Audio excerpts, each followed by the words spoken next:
አሁን ወደ 1.5 ሚሊዮን ሄክታር እየታረሰ ያለበት ሁኔታ ነው ያለው። ህብረተሰቡ ድርቅን የመቋቋም አቅሙ ከፍ እንዲል አግዟል። ከተማው በከፍተኛ ደረጃ በጎርፍ ይጠቃ ነበር ካሁን በፊት። የጂጂጋ ኮሪዶር ያንን አስቀርቷል።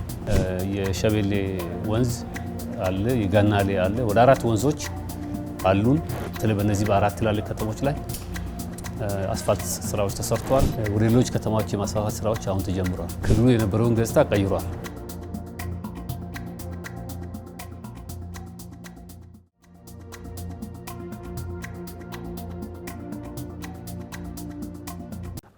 አመሰግናለሁ። እንግዲህ ባለፉት 7 ዓመታት ከለውጡ ወዲህ ማለት ነው በርካታ የልማት ስራዎች ሶማሌ ክልል ውስጥ ተሰርተዋል። በዋናነት ፎከስ ያደረጉት ግብርናና ምርታማነትን ከማሳደግ አንጻር ሰፋፊ ስራዎች ተሰርተዋል። ለምሳሌ ያህል ከክልሉ የዛሬ 7 ዓመት በጠቅላላ ይታረስ የነበረው መሬት 350 ሺህ ሄክታር አካባቢ ነበር።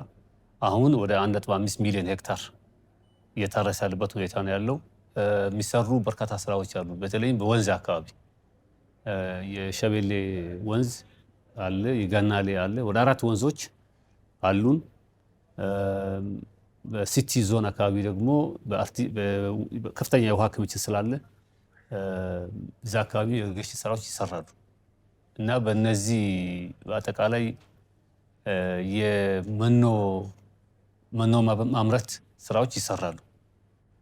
ባለፈው 1 ወር ውስጥ ጉብኝት ወደ ፊልድ ወርጄ ያየኋቸው በርካታ የመኖ በግለሰቦች የሚመረት በመንግስትም በግለሰብ ይመረታል፣ ግን በፕራይቬት ሴክተሩ በዋናነት የተመረቱ የእንስሳት መኖ ሆኖ የሚያገለግሉ ብዙ እርሻዎች እየተሰሩ ይገኛሉ።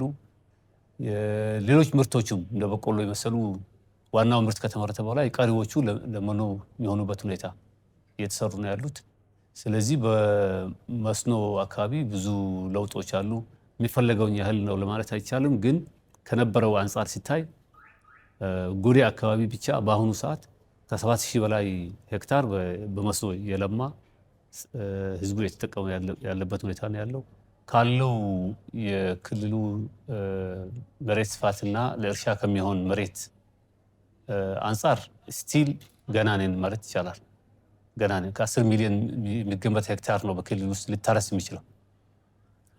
የክልሉ ደግሞ ክልሉ ራሱን በምግብ ለመቻል ደግሞ እስከ 3 ሚሊዮን በአሁኑ ወቅት እስከ 3 ሚሊዮን ሄክታር መታረስ አለበት። አሁን እንግዲህ ግማሽ ላይ ደርሰናል ማለት ነው።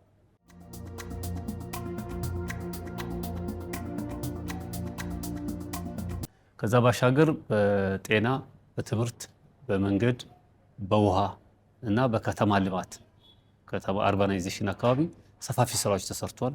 በዋናነት የውሃ ጉድጓዶች ቁፋሮ ላይ ትኩረት አድርገን ከ360 በላይ የውሃ ጉድጓዶች ናቸው የተቆፈሩት።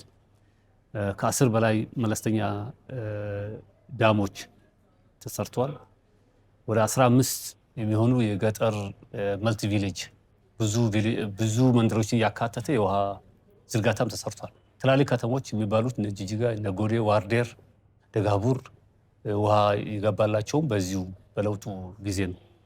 የነዚህ ጥምር ውጤት እንግዲህ ህብረተሰቡ ድርቅን የመቋቋም አቅሙ ከፍ እንዲል አግዟል። ለምሳሌ ባለፉት 7 ዓመታት ቢያንስ 3 ጊዜ በተለያየ ደረጃ የሚገመት ድርቅ ያጋጥሞናል። ትልቅ ድርቅ የነበረው የዛሬ 4 ዓመት አካባቢ የነበረው ታውቃላችሁ። ዘንድሮም በ3 ተከታታይ ጊዜያት ዝናብ አልዘነበም። በዚህ ምክንያት ከፍተኛ የሆነ የድርቅ ችግር ያጋጠመበት ሁኔታ ቢኖርም ከአመት ወደ አመት ግን በተሰሩ መሰረተ ልማቶች ከውሃና ከግጦሽ ጋር በተያያዘ የተሰሩ ስራዎች ምክንያት የህብረተሰቡ ድርቅን የመቋቋም አቅሙ ከፍ ስላለ እነዚህ ድርቆች ወደ ረሃብና ወደ የበሽታ መስፋፋት ድሮ እንደነበረው አልተቀየሩም ማለት ይቻላል። በጣም በቁጥጥር ስር ሊሆኑ የቻሉበት ምክንያት የህዝቡ ሬዚሊየንስ የሚያግዙ የልማት ስራዎች ስለተሰሩ ነው።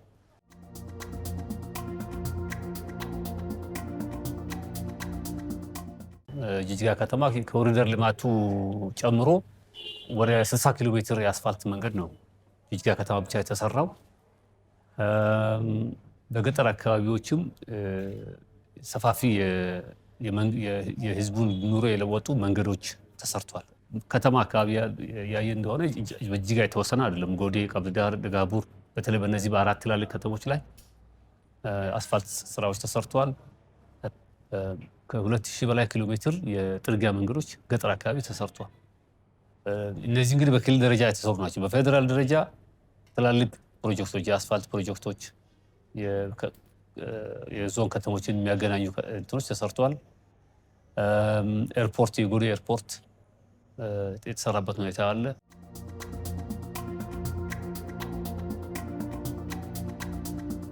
ወደ ዋና መሰረተ ልማት ስንመጣ የጤና ሴክተር ክልሉ ወደ 9 ሆስፒታል የነበረው ባለፉት 30 ዓመታት አሁን በስራ ላይ የሚገኙ ወደ 19 ሆስፒታሎች አሉ። 10 አልቆ ማለት ነው።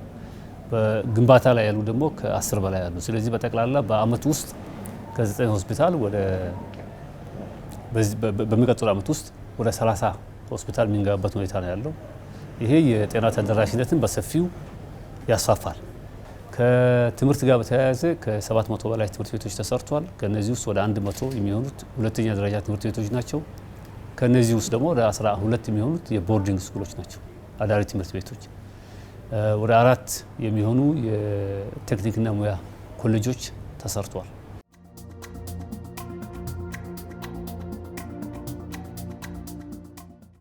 እንግዲህ ኢንቨስተሮች ለመሳብ ዋናው መጀመሪያ ኢንቨስተሮች የሚያዩት በዛ አካባቢ ያለውን የሰላም ሁኔታ ነው።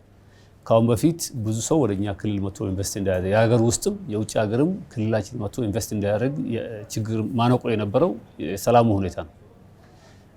የሰላም እጦቱ በመቀረፉ ማዕት ሰዎች ካፒታላቸውን ወደዚህ ሀገር እያመጡ እየሰሩ ነው ያሉት።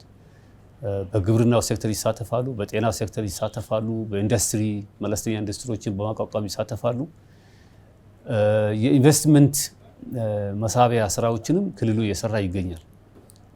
የመሬት አቅርቦትን ጨምሮ የመሰረተ ልማት ዝርጋታዎችን፣ መብራት የመሳሰሉ ውሃ ማስገባት ስራዎችን ሰርተን የተለያዩ አካባቢዎችን ለፋብሪካዎች ምቹ በማድረግ እያገዝን እንገኛለን። በዚህ ምክንያት በአብዛኛው አሁን በጅጅጋ አካባቢ የምታያቸው የንግድ እንቅስቃሴዎች ከኢንቨስተሮች ወደ ክልሉ በርካታ ሆነው ከማምጣት ጋር የተያያዙ ናቸው። የፕራይቬት ሴክተሩ በአጠቃላይ ለኢኮኖሚ እድገት ክልላችን ያለው ድርሻ በጣም ከፍተኛ እየሆነ ይገኛል።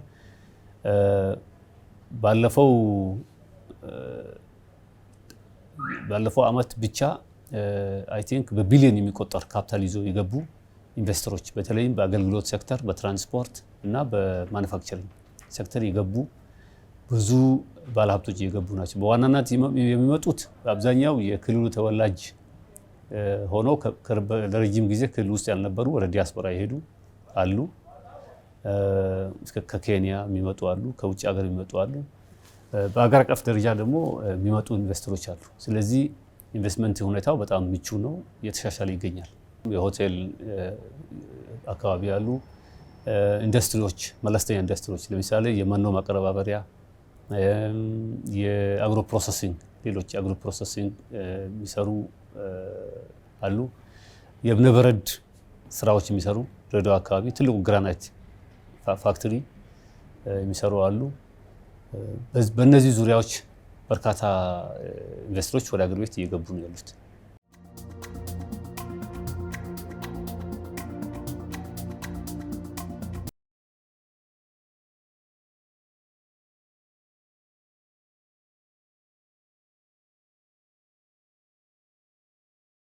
ለምሳሌ የጋዝ ካሉብ ላይ የሚገኘው የጋዝ ምርት ማምረት ጀምሮ አሁን ለመገበያ በቅርቡ እንደሚቀርብ ይጠበቃል፣ በሀገር ውስጥ ማለት ነው።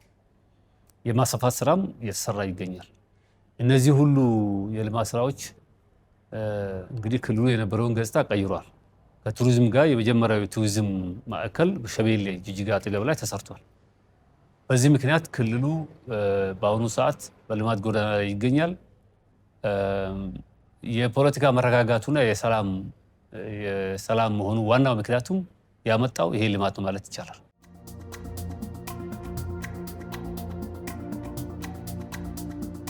የኮሪደር ልማት እንግዲህ በአገር አቀፍ ደረጃ የአገር ገጽታን እየቀየሩ ያሉ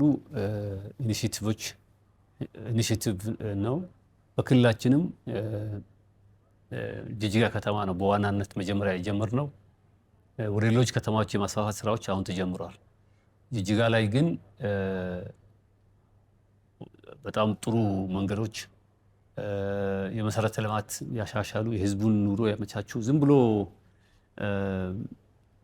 የኦፕቲክስ ጉዳይ ብቻ ሳይሆን ከተማው በከፍተኛ ደረጃ በጎርፍ ይጠቃ ነበር ካሁን በፊት። የጅጅጋ ኮሪዶር ያንን ያስቀርቷል። ሰውና የመኪና አደጋዎች ብዙ ነበሩ፣ መንገዶች ጠባብ ስለነበሩ ያ ሁሉ ተሻሽሏል። እና ያው ያያችሁት ነው ጅጅጋ ከተማ ወደ 10 ኪሎ ሜትር አስፋልትና ወደ 20 ኪሎ ሜትር የወክዌይ ያካተተ ነው የተሰራው። ይሄ ፌዝ 1 ነው። ፌዝ 2 ሁለተኛው ዙርም ይቀጥላል የሚል ሀሳብ ነው ያለን። የከተማውን ውበት ብቻ ሳይሆን የከተማውን የኢኮኖሚ አንቀሳቅሷል። በርካታ ሰዎችም ወደ ክልላችን እንዲመጡና ለመኖር እዚህ እንዲገቡ አድርጓል። ጎዴ፣ ቀብሪ ዳህ፣ ደጋቡር አካባቢ ለመስራት ስራዎች ተጀምሯል። በወረዳ ደረጃም የተሰሩ ስራዎች አሉ። የዚህን ያህል በዚህ ደረጃ ባይሆኑም ግን በአቅማቸው ከተማውን በማሻሻል መንገዶች በማስፋት መብራት በመዘርጋት ስራዎች ተጀምሯል።